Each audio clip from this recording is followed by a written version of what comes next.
Are we recording? Okay, since we don't have the magic cable here, we're not recording it. I guess I can talk shit about the extract. We don't have cable. Oh, we do? Oh, well, I love the extract. A wonderful creature.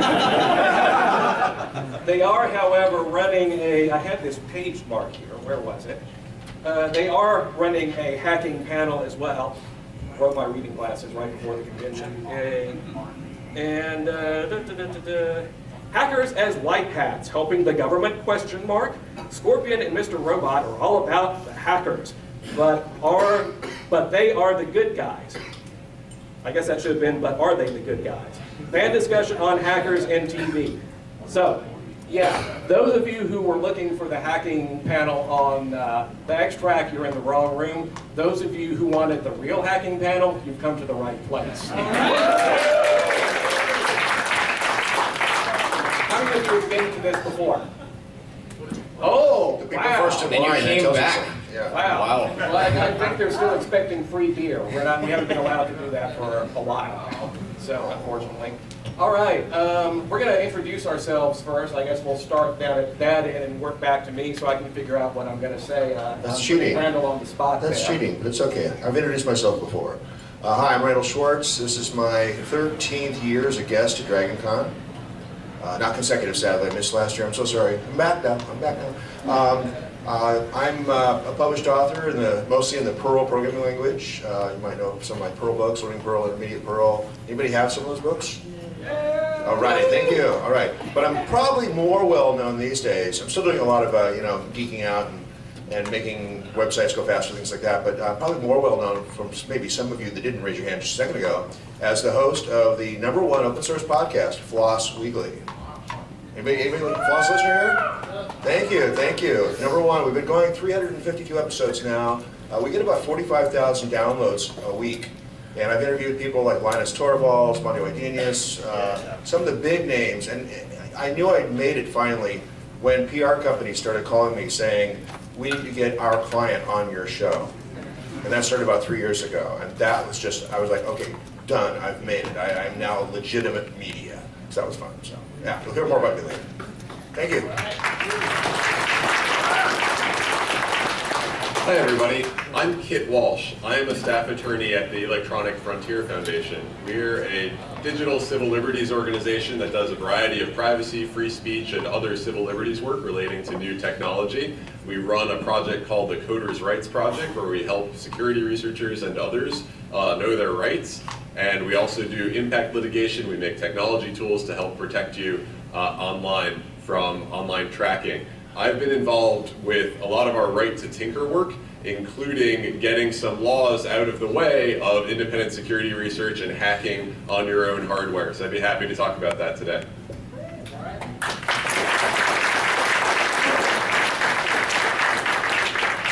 My name is Tim Farley. I'm local here in Atlanta. I've been involved with DragonCon in the past as a director. In fact, I was the originator of the Daily Dragon, and that little booklet that you get, the Pocket program, the way it's laid out is essentially the same format that I started a while back. But my computer stuff dates back to the BBS days. If anyone remember BBSs, I used to run one of the Atlanta BBS lists.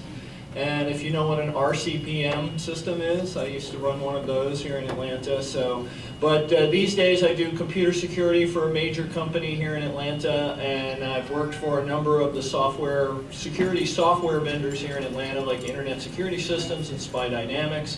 I used to also teach classes in reverse engineering and ethical hacking. So I can talk about any of those things and how they relate to hacking. Hi, I'm Ramey. I'm a computer science student at Georgia Tech. I've designed some parts from NASA. I've written some code for Google. Currently, I'm working under Thad Starner at Georgia Tech doing some dolphin research, building underwater computers to help humans communicate with dolphins. So most of my current hacking expertise is sort of towards the hardware end of things.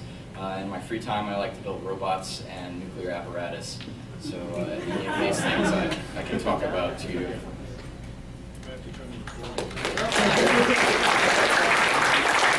More applause. This guy built a fusion legendary actor when he was 16 out of crap he bought off eBay. Come on, let's hear it.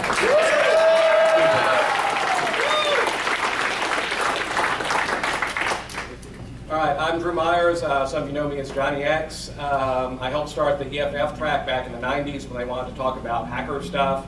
For those of you who know about hacker hats, white hats, gray hats, black hats, ass hats, I'm probably kind of white hat, gray hat, although I do have a lot of people who think of me as an ass hat. I apologize for anything I might have done to offend people in the past. I try to be better these days. I used to run the science track here and the space track when they were one track. I helped start the skeptics track, which spawned off the podcasting track, and done some stuff with Makers Robotics track too. So basically, if you like the reality programming here at DragonCon, the nonfiction programming, you're welcome. So, 20 years, thank you. 20 years, this is the first time I've really been able to enjoy DragonCon as an attendee, and I got to say, it's pretty neat. So, this is Hacking 101. We've been going since before there was an EFF track. I also started and am involved again with Freaknik with a PH, as in phone freaking. It's kind of a pun there. Which is the longest running nonprofit hacker convention in the world. It's in Nashville, Tennessee. And this gentleman is going to be passing a box of cards around for anybody who's interested. The dates are going to be November 6th through 8th of this year. Cards have got the URL with more info online. Hope to see some of y'all there. It's a lot of fun. I got into hacking by way of the Church of the Subgenius, if that means anything to anybody out there. High Weirdness by Mail. Anyone remember Stang's book there? Anyone? Yeah.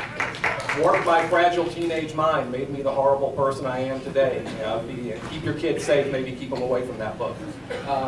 As I said, I'm kind of more of a white hat person. We started Freaknik to get the idea across to the general public that hackers were not the evil folks they were portrayed on TV. We were the good guys. We did not break things. We did not rip people off. We wanted to teach people and educate people and have people come in and teach and share knowledge that they had. Free distribution of information without censorship, blah, blah, blah. You've heard it all before. This panel and Freaknik convention grew out of that, and I'll shut up, and we kind of do question and answer stuff here. So let's start. Who's got questions you want to ask? Anyway, let's start with some new folks. That gentleman right there with the glorious beard. Stand up, please.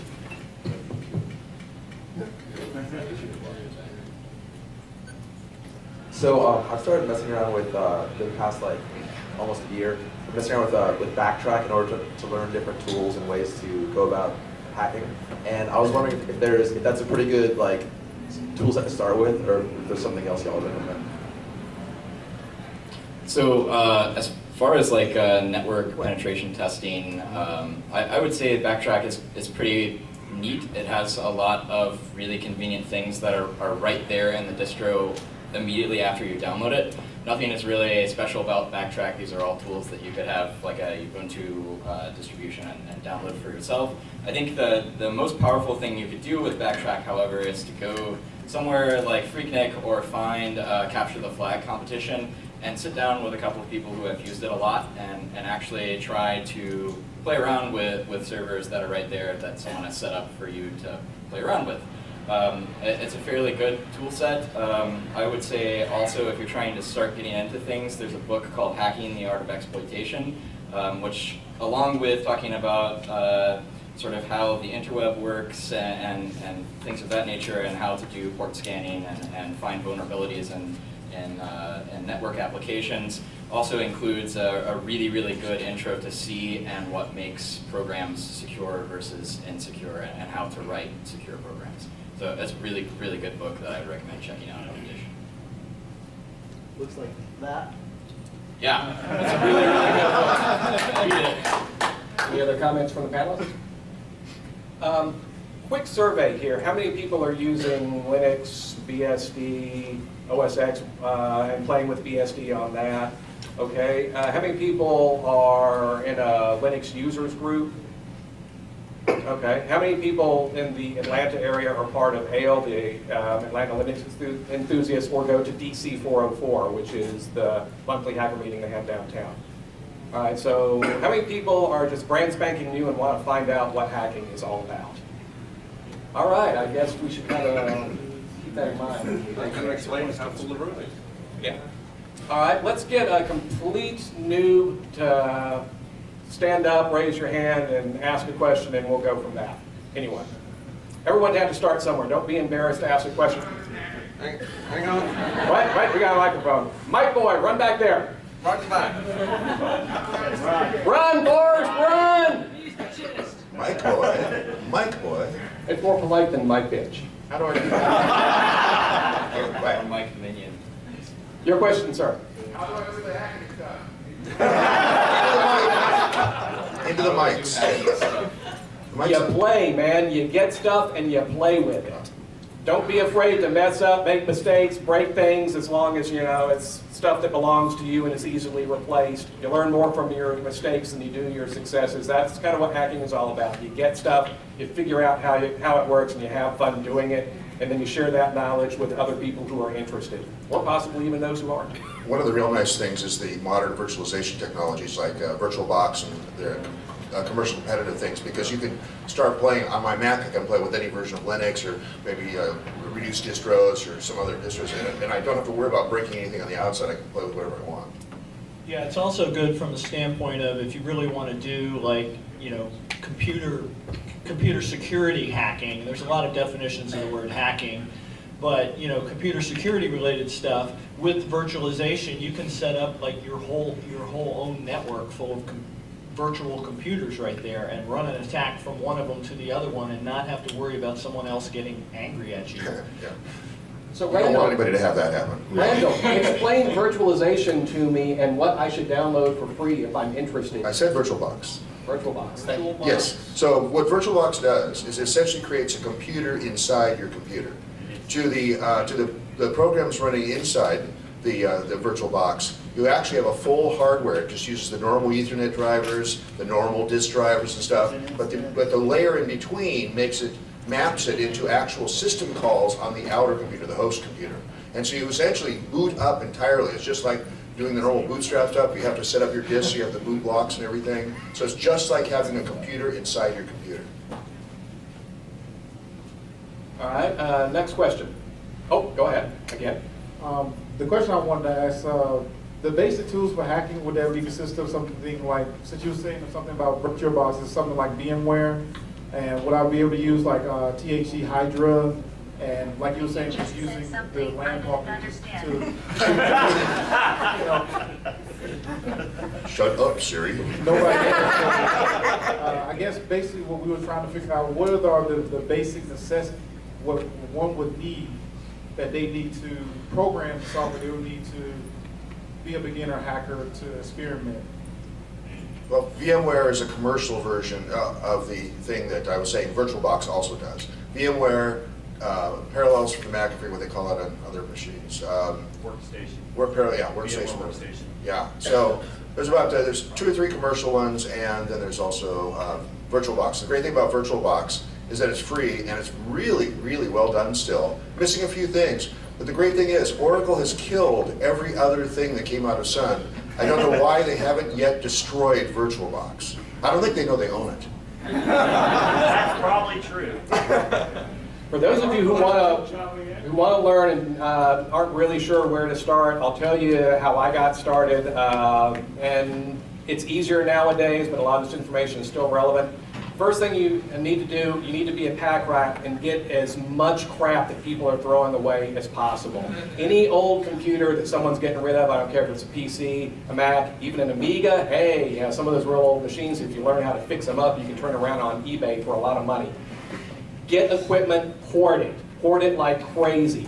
Figure out what works, what doesn't, build working stuff out of it, figure out how to make your own network cables, Cat5, Cat6. You kids today, and you've got it so easy, you've got Wikipedia, you can just look this shit up and go, oh, okay, yeah, I can wire it up and I'm good to go. Build a network, load operating systems on, break stuff, fix stuff, attack one machine from another, figure out how the attack got through, and then figure out how to block it. There's so much free and open source software out there these days. Wikipedia is your friend, Google is your friend, O'Reilly Books is pretty good too. If you want stuff printed on dead tree matter, it's sometimes useful to have that. Yeah, that's how I got started. I just started accumulating equipment like crazy, and dear God, I've still got some 386s lying around somewhere. But I built networks, and I messed around with them, and I broke stuff, and learned a lot more from fixing the stuff I broke than getting things right the first time around. I'll shut up now and let the rest of the panel talk for a while. In the most general sense, I kind of wanted to say this after the first question that was asked. I think the best thing you can do to possibly get yourself into a classification of a hacker is to find something that utterly confuses you to the core and not relent until you figure out how it works, and perhaps change it into something that does something else. Like, for instance, how does atomic fusion work? And then you go build a fusion reactor in your garage, and then you can say, yes, I know how fusion works now, or how do firewalls work on a network, and what are firewall vulnerabilities? You set up a network of a couple of junk PCs you found, and set up firewalls. Try to set up a firewall as good as you can on one computer by reading all you can about firewalls, and then attack it from another computer until you know how they work. That's the best advice I can give you, because if you're not interested in what you're trying to hack, then there's no point of hacking in the first place. You have to be genuinely interested, and I think the best route of that for me is to find something that confuses me and then figure it out. And also, hacking is such a broad term. I mean, it even includes things on past panels we talked about people hacking, social hacking, and we'll probably get a few questions like that today. Social engineering. Follow your passion. This is about discovering and playing with and tinkering with things that you are interested in. So the most important part of that is to find like-minded people that are also interested in the same or similar things. And it's so easy to find people these days, because you can just go on and post something to Twitter or something. I'm looking for this kind of a person in this area or whatever, or just Google. Use the Googles. I just had an idea that's either really brilliant or really dumb, and it will demonstrate social engineering pretty well. So what would you all think about having, if there was a suite in one of the 3 main con hotels that was open 24 hours a day, with kind of like a hardware hack lab for people to come in, to learn, to play with, teach people how to build a computer from scratch, attack, defense, penetration, wired, wireless, all this type stuff. And if kind of like the Bay and Books suite over in the Hyatt, we got a corporate sponsor to pay for all the shit, so we didn't have to do it ourselves. What do y'all think of that?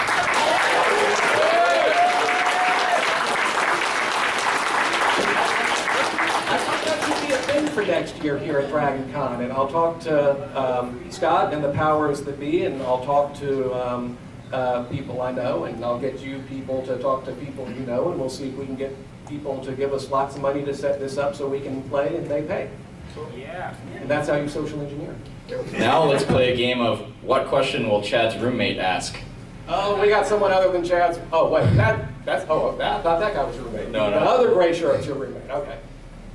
I had a question. Earlier this year, I remember Superfish came out, and it seemed to sort of die, people talking about it. I've said something to a number of different people, and it seems to sort of, like, nobody really knows about it. It sounded like a big deal to me when I heard about it. Am I confused, or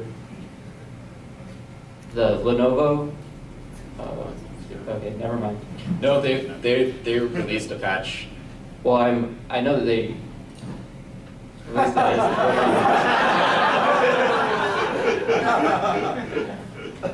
All right. I am the Googler.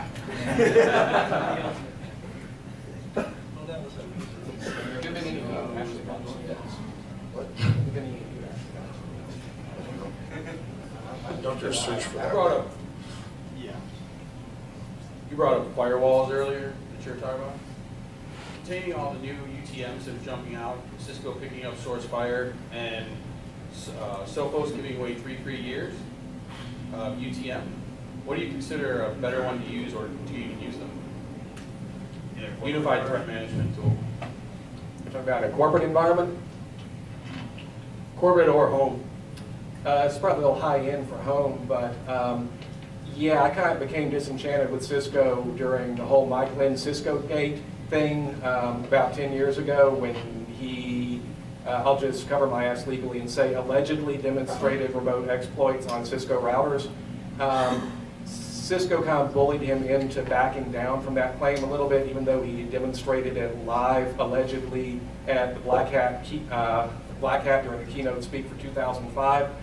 I think it's interesting that Juniper Networks, Cisco's main rival, snapped him up that weekend. Basically gave him the keys to the kingdom, said here's our source code, go through it from top to bottom, make sure we're not vulnerable like Cisco allegedly is, and then teach our people how to code like you do. So draw your own conclusions from that. Closed source stuff, if I can afford it, I would go with, I personally, this is just me, I would go with Juniper rather than Cisco. I also like the fact that Junos will run on commodity x86 hardware, so if you want to set up a cheap Junos certification lab, you can get throwaway P3 level hardware, install FreeBSD on it, put the Junos operating environment on top of that, and it'll boot up thinking it's a $40,000 Juniper router. Their firewall stuff is all based off that as well. So that's just my personal opinion. I'm sure the people at Cisco are lovely folks. And their lawyers are wonderful, you know, people who never do anything wrong, and they're the epitome of human goodness and kindness.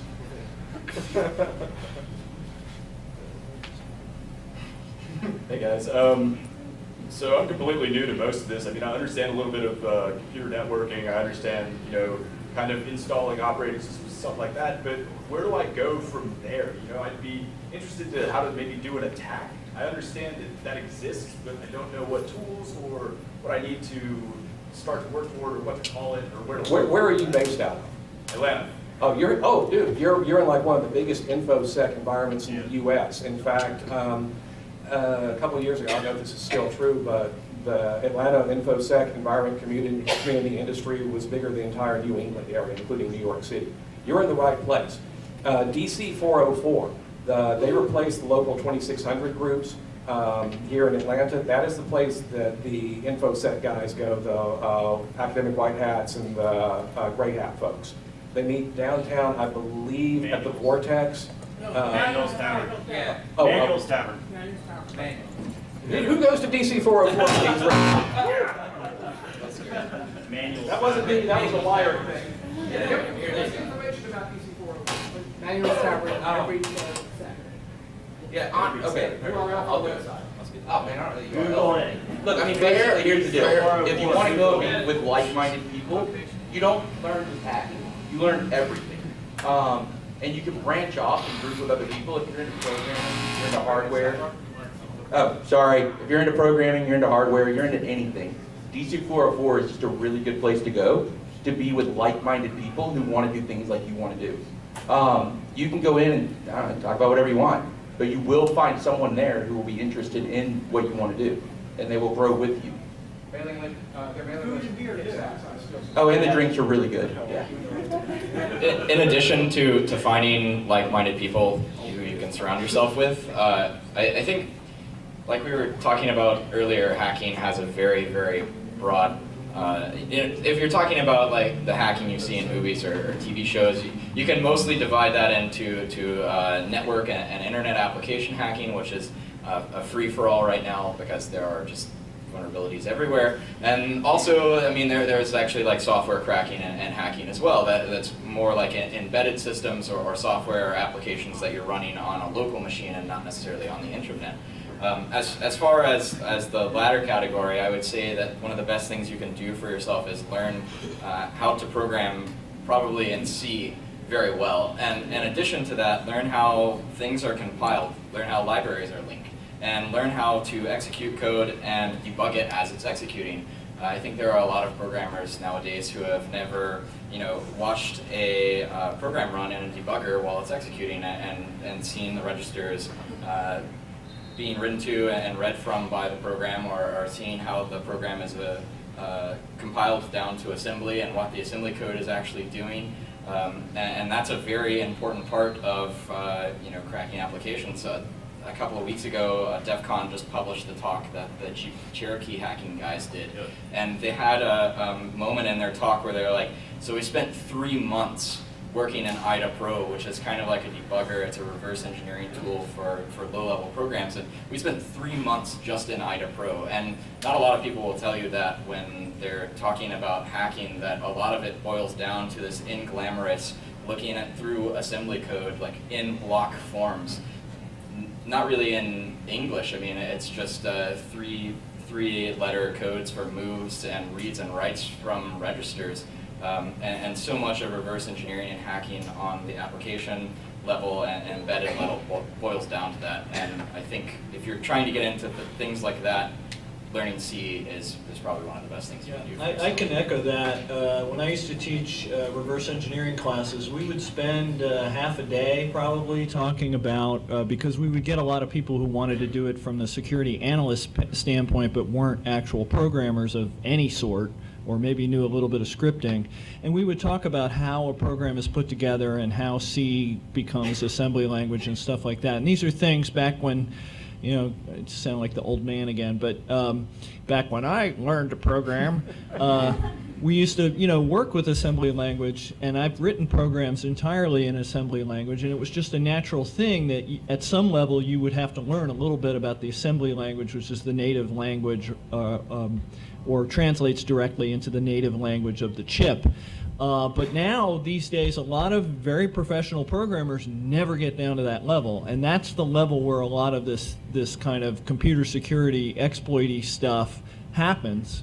So learning that can put you a step ahead of other folks these days, even if they're way beyond you in programming, because you're learning this old way of doing it and learning about how to subvert it. But simply understanding how programs are put together helps you understand how to break them, basically, is what it boils down to. At least I got to learn the wonderful PDP-11 instruction set instead of the crappy x86 when I was studying that, yes. Big difference. We don't have that PDP-11 in storage. We should break it out and get it working next. I've got code on paper at home somewhere. Be good for heating up a room. Next, please. And just to add, the 2600 meetup has been revived. It's at Lenox Mall every first Friday of the month. And, you know, that's the roots of information security, hacking, period. So come out there, some cool people that just talk about anything. And there are several other meetups, like if you're interested in web app security, there's a very active OWASP group here in Atlanta that's on meetup.com. So if you want to learn about how that kind of stuff works, they do presentations every month. You know, just Google around for local, you know, the sub-technologies that you're interested in and find the group that's meeting on that technology. Give me about 30 seconds. I'm going to break the panel. I'm all about building communities, so I would like someone to represent DC 404 to go up there, someone to represent the revived 2600 to come up and join the panel. Do we have anyone from Freeside Atlanta here who would like to represent Freeside Atlanta? Come on up. Makers Local 256, Ale. All right, come on up. Next questions. Just yell your question and I'll repeat it, and then we'll go to you, and then there's someone in the back who's had their hand up for a really long time. And it's better if they say it into the mic. Oh. You've already advocated for question. What are some of the current cases that EFF is working on? All right. So personally, I've been working on exemptions to the Digital Millennium Copyright Act, which is a law that was originally created to prevent DVD piracy, keep you from cracking the encryption on entertainment products. It's written so broadly that it applies to any kind of access control on a copyrighted work, which includes a lot of software. So as an unintended consequence of this, it's now possible that you could break the law by hacking on your own hardware. And that's like I said, an unintended consequence of this law, but there are a lot of ways that's getting in the way. So to briefly answer your question, we're seeking 6 different exemptions to the DMCA to let you jailbreak mobile devices, to let you modify and do security research on your automobiles, and a handful of others. In addition, we have a broad docket of free speech and anti-surveillance and other civil liberties cases that we're litigating. We have a project called the Coders' Rights Project, where we advise individuals who either are embarking on a project that they're worried about the legalities of, or they've received a cease and desist letter or another legal threat. And then you can get in touch with us. Our website is EFF.org. And if you get in touch with info@EFF.org, then our intake coordinator will route you to the right attorney to help you, or potentially refer you out to a network of cooperating attorneys who provide legal assistance to hackers and others who are running into issues exercising their civil liberties online. We also do a lot of work around the other laws that implicate security research, like the Computer Fraud and Abuse Act, which comes into play when you are getting information from someone else's computer without their authorization. And don't do that. Right. And if you, I know. And again, if you have a project where it looks like you might want to do something that involves touching other people's computers over the network, feel free to get in touch, and we may be able to help you with that. You've already advocated for project-based learning. I'd love to know where you started. What was the moment or project that you guys were embarking upon that really was the fuel to fuel your passions, the fire to fuel your passions in hacking? Figure out stuff. I don't know who wants to start. So I think playing with Legos as a kid. Also, when I was like 5 or so, yeah, I still play with Legos. They're awesome.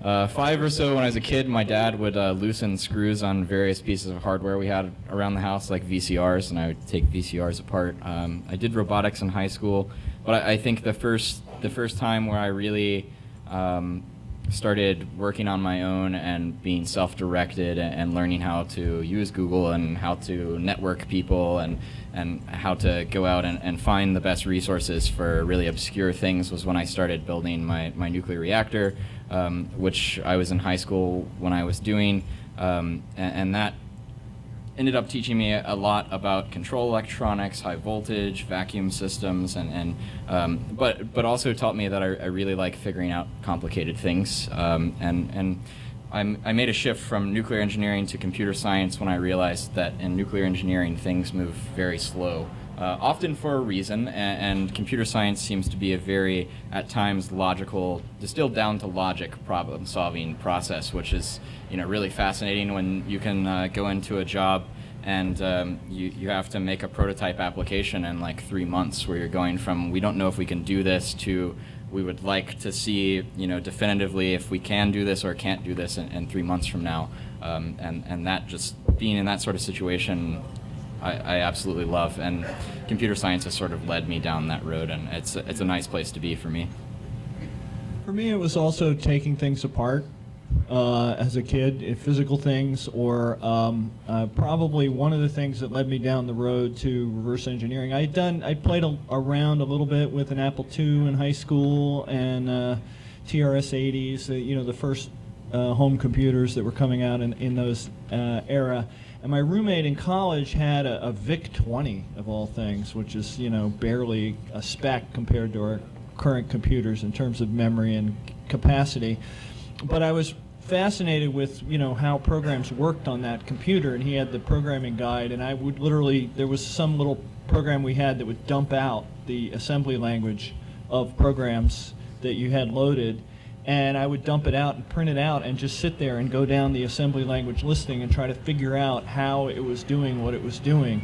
And that, became my interest in reverse engineering, and I ended up teaching people how to do that. I ended up using that tool as a software developer to figure out software interfaces and things, APIs that weren't documented, and stuff like that in my work. And that led to when networks came into play, I got very interested in running, run on an Ethernet or any kind of network, you can run what's called a packet sniffer that just literally captures all the traffic on the network, and you can watch the computers talking to each other. And it was fascinating to me, that these little magic packets with 27 bytes in them could make something happen. And it's like, how does this one work, or what's in this packet? And looking at that, you can debug problems on your network. And reverse engineer how protocols work and stuff like that. And that led to me getting various jobs. When one of my bosses at one company moved to an internet security company, he knew I was the packet sniffer guy, and they were building a packet-oriented tool. I ended up getting hired because I was just curious about how network packets work. So, echoing what somebody said earlier, just being curious about things and digging into them is the key, one of the most key elements of being a hacker, whether it's about security or hardware or anything else. I'll add to that as well. Just, I don't want to take too much time, but my dad and I were always in what we call the lab. We subscribed and read every article in Popular Electronics magazine back when the TTLs and stuff were coming out, 7400 series. How many people remember the 7404 hex inverter? I always thought that'd be great if you had a witch following you. You could use the hex inverter. Okay. But we started building all these things. We never got, I actually never got to build the MSI 8080 with him. He moved on. But I built an MSI 8080 in high school, and it was like awesome. It was like, it really got me. And I'm toggling these really wonderful switches. You remember the switches, the MSI 8080? Those were really good. And but all that kept leading me to, I wanted to do more with computers. I wanted to do more with electronics and stuff. And I basically became self-taught and went right into the industry because I was able to do that because I was passionate about it and had access to the materials. So yeah, that's my. I have a suggestion. Mic guy, you still have the mic? Who's got the? Oh, okay. After this question, why don't you stand here and let people line up, and let's keep the questions specific, addressed to one person. Let's keep the answers short too. We've got about 15 minutes left, and I'm going to let this guy introduce himself real quick. Hi, good evening, everyone. I hope there are a lot of people here from Atlanta. My name is Jason Lawrence. I'm the Vice President of the Atlanta Information Systems Security Association, or ISSA, and I'm the past President of the Atlanta High Technology Criminal Investigation Association. Both organizations, fantastic organizations. Lots of security minds there. Lots of people meeting up. The ISSA meets on the last Thursday of every month at SecureWorks, which is in at the King and Queen Concourse in Sandy Springs. Anyone who's interested in security at any level is invited to come check us out. As the folks here mentioned, Atlanta has one of the most vibrant security communities in the country. Best security companies came out of Atlanta. Internet Security Systems, which I was a part of at one point before it was purchased by IBM. SecureWorks and Landco. I'd say there's quite a few security companies here in Atlanta. Some of the best hackers are here in Atlanta. Some of the best hacker meetups are here in Atlanta. So I'd encourage anyone who's interested in doing anything related to information security, hacking, reverse engineering, computer forensics, which I teach for the SANS Institute. I would invite you to check out the Atlanta chapters. I'd check out the chapters that are available in your own areas if you're not from Atlanta. But Atlanta's my hometown, so that's what I'd recommend. And regarding starting hacking, where to start or how I got into it, my dad always used to say, if it ain't broke, don't fix it, which encouraged me to take it apart and figure out why it is working. Sounds about right. Let's get this gentleman's question next, please. Could y'all define, or somebody define for me precisely, what is hacking? Ooh, that's a hard question. That's a good one. Figuring out how things work in a non-destructive manner. Questions, further questions, come on up here and light up. I think that's probably really good is prodding things to figure out how they work, and usually to a productive means, meaning figuring out how something works and then using it to do your bidding for something that it wasn't originally intended to do. And discovering the limits and figuring out how to work around them. All right. With news condemning hackers, typically, prosecution, stuff like that, but the media glorifying them, do you think that that helps the hacker movement or hurts it? We're still here. Yeah, it depends. And yeah, sometimes media gets it right, sometimes it doesn't. Freaknik, when it first started out, we got great press, surprisingly, in the Nashville area. We were even voted best technology conference in Tennessee for a couple of years running. So we got the media on our side. Of course, we reached out to them and said, hey, you reporter who wrote this article about hackers are all scum who should be crucified, executed, drawn, and quartered. Why didn't you come to one of our meetings? Why don't you come to our convention and check it out? See that we're not the Antichrist. We really want to help people. By the way, we've got FBI guys here helping us too. If we were bad guys, we wouldn't be throwing a free convention and advertising it. Yeah, I think it's unhelpful for folks to use hackers in a pejorative sense. And it is helpful for people to talk about hackers, just talking about positive people who are improving on their devices or learning, sharing knowledge, and so on.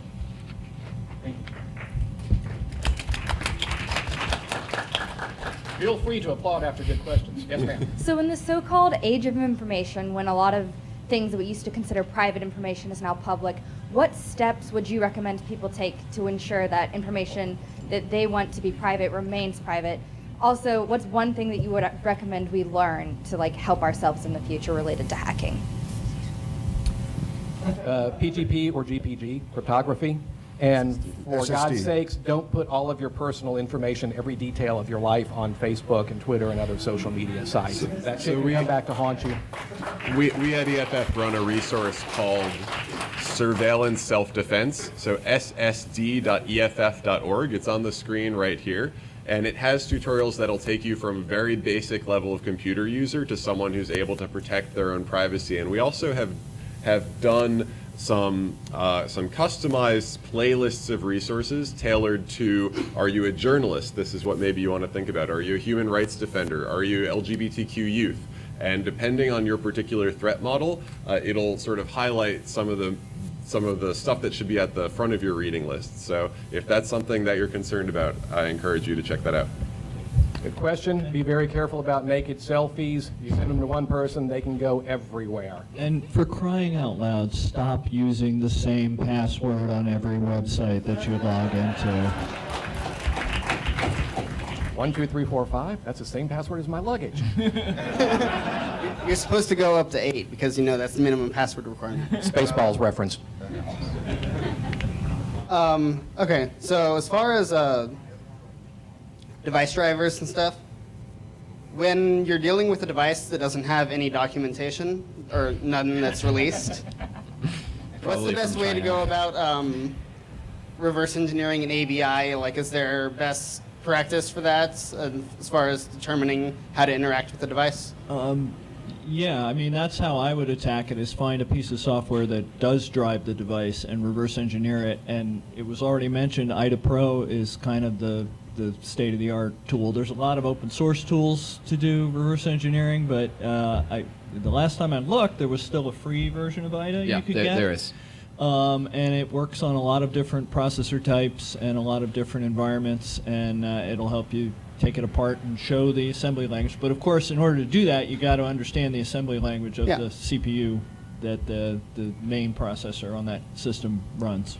On the social engineering side, just to give you the quick answer on this, if someone who has access to closed source device drivers is sympathetic to open source causes, it can take as little as 2 cases of Guinness to get stuff to the right people to reverse engineer and come up with an open source equivalent.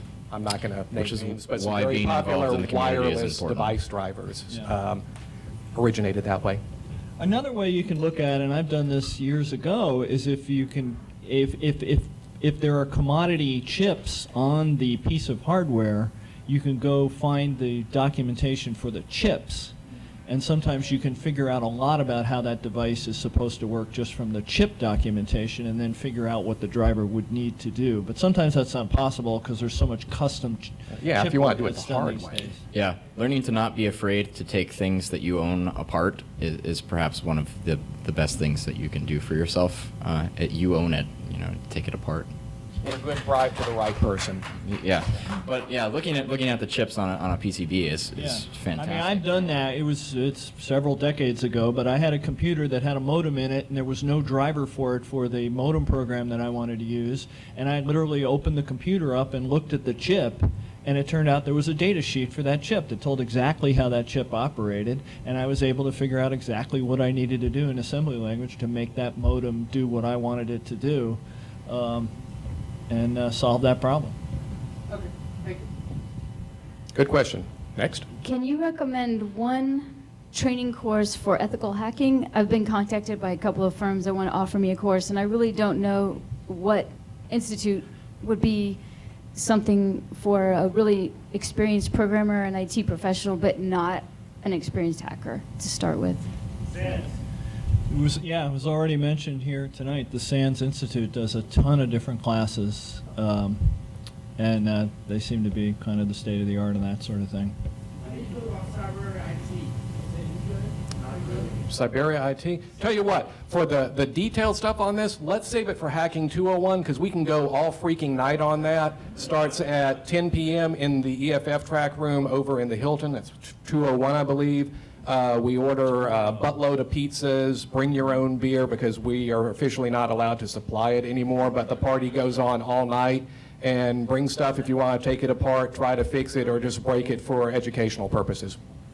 Like most of the world, I've still got XP on a lot of my boxes. And top of my wish list for you guys is to hack XP, even though Microsoft isn't supporting it anymore, get some support from you, and figure out some way to make it work. Do you like it? Are you unable to do Linux or BSD because you can't? I'm doing Linux. Okay. Yeah, I'm doing that. It's just that whenever I have some Microsoft applications that I need to do, I've got to go to my Microsoft applications. Sigwin won't work. And I still got XP sitting there, and I'm never going to buy another Microsoft product. Yeah. I've got that attitude. Good for you. Are you aware of Sigwin? What's that? Sigwin? Yeah. You know that? Come to Hacking 201, we'll tell you all about it. It's a way to run a lot of Microsoft stuff in Linux. Yeah. There's wine. Yeah. Wine. I'm sorry. Yeah.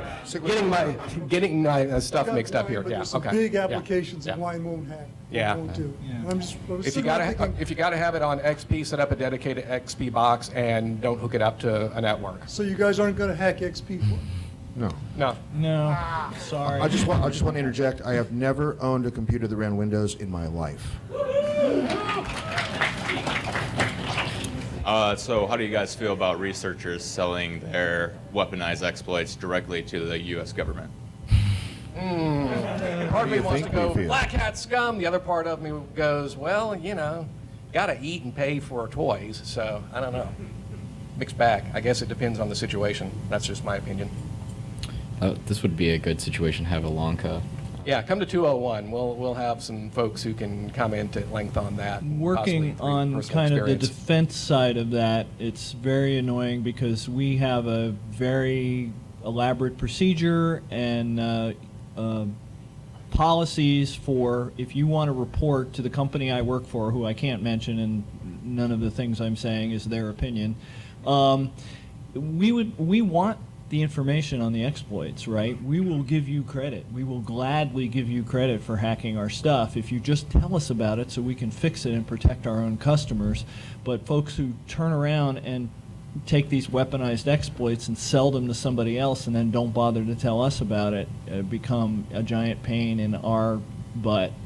And we try to do the right thing.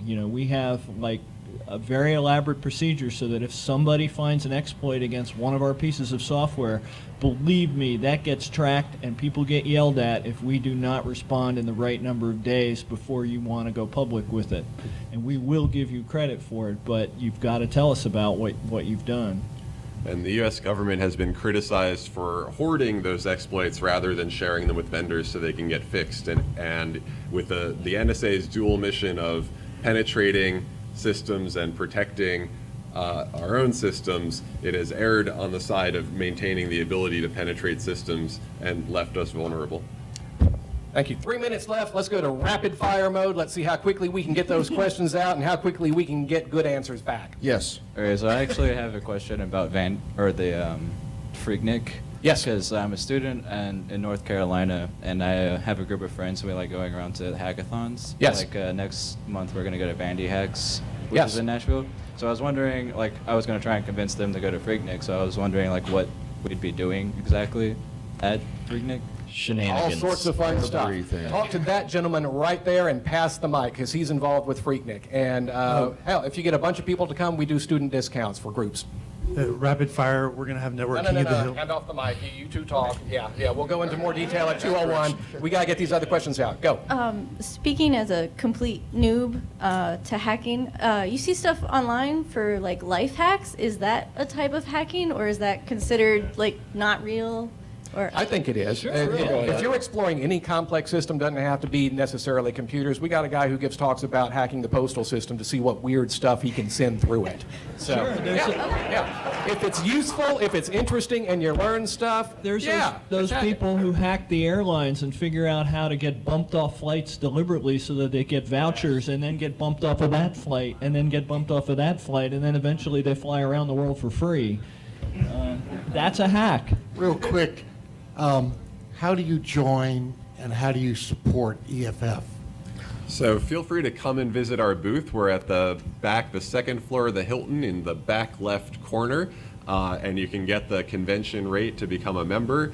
And you can also visit our website, EFF.org. And there's a donate to EFF button right there. To the right, it's in blue. So I encourage you all to do that. And anyone who's cosplaying this weekend, come by. We're doing a Project Secret Identity, photos with cosplayers, with signs, pro-privacy slogans, putting those online. It's pretty fun. It's awesome. Okay, this is more a question. This came up at I'm at Duke, Hack Duke last year. There was a discussion on hacking and releasing information for public welfare. And I'm just curious as to, the protections for that. This is probably more a question for Kit, but like, what are you guys doing to try and change some of the laws to make it that you're kind of more protected when you're releasing information, not just because you want everyone to know Josh Duger was, cheating on his wife, but more like you're trying to release information for, students who can't afford to go to Duke, but you want to give their information, like the classes and courses, or like WikiLeaks with Edward Snowden and stuff like that. Like, what steps are being taken to help protect people who are releasing and hacking for the public good and not just for their own profit? Yeah, that's a complex question, but I'm going to rapid fire 3 different prongs of what we do. One, we've directly represented people who have discovered security vulnerabilities and informed the press about that to keep them from being prosecuted for disclosing important information like that. 2, we defend the First Amendment right of the press to republish information, even if it has been obtained by someone who may have broken the law to get it. Once it's out there, you have a First Amendment right to disseminate that, and that repeatedly comes under threat from like trade secrets to all sorts of legal threats to do that. And the third is that we've done some legislative work around establishing open access laws so that going forward, when research is partially funded through our tax dollars, the results will be publicly available to everybody. I know technically we're 1 minute past where we should be. I'm going to request we get these last 2 questions in very quickly, because if the ghost hunters can go 15 to 20 minutes over their time slot and interfere with my fucking evil geniuses for a better tomorrow panel when we were trying to set up a goddamn nuclear reactor safely, we can get 2 more questions. Safety is important with nuclear reactors. Yes. My question's a bit of a riddle. This word will fit in both blanks. The blank to Disney World will blank young kids. It's the crypto challenge for EFF. He's trying to get the answer. All right, let's do that in 2:01, and we'll see if we can power through the EFF Tracks Crypto Challenge thing in Hacking 201. See how far we can get. Last question, sir. Make it good. Where's Telco Bob? I don't know. That's a damn good question, because I emailed him. I know that officially he and the Groove Machine are banned from coming into DragonCon, which is stupid because they are a party on 6 legs that backpack music machine thing. Wherever they go, play really good funk and soul music, and they usually have about 100 people dancing after them. Lights. It's a portable party that goes from hotel to hotel. What a great way to promote DragonCon, but for some reason they're not allowed in the convention. Look around the hotels, because usually if they're here, they're bopping around outside, and there's a huge-ass crowd of people following them, dancing along the street, and then security people coming afterwards going, wait, wait, wait. You should sneak him into 201. If they're here, I'll do my best to get them in. I'm hoping they'll be at Freaknik.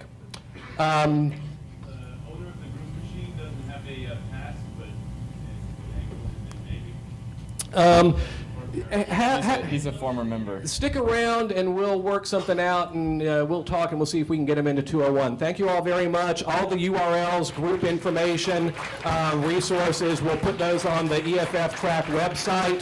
Please come to 201 if you can tomorrow night, 10 o'clock in the EFF Track room.